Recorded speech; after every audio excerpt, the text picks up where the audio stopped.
ভাবুন তো, আপনি ওজনে কম দিতেন, কিন্তু মৃত্যুর পর শরীরের মাংস কেটে সেটার হক আদায় করতে হচ্ছে।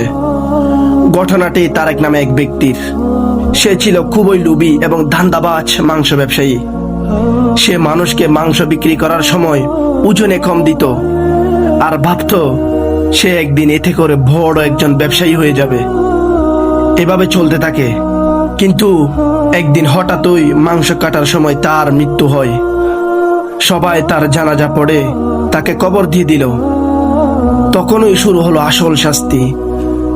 দেখা গেল ফেরেশতারা এসে বলছে, তুমি যে পরিমাণ মাংস মানুষকে কম দিতে তা এখনই আদায় করতে হবে তোমাকে। সে বলতে লাগলো, আমি কোথা থেকে আদায় করব? আমার কাছে তো এখন আর কোনো মাংস নেই। ফেরেশতারা বলল, না, তোমাকে এখনই আদায় করতে হবে। অতঃপর ফেরেশতারা বলল, ঠিক আছে, তোমার কাছে যেহেতু মাংস নেই, তাহলে তুমি তোমার শরীরের মাংস কেটে তাদের হক আদায় করতে হবে যাদেরকে তুমি ঠকিয়েছো।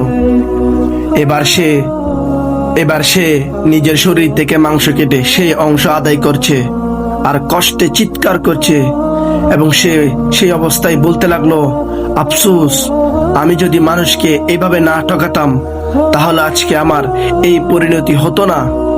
সুতরাং সব সময় মনে রাখবেন, দুনিয়াতে যতই পাপ করেন না কেন, একদিন না একদিন এর হিসাব দিতেই হবে।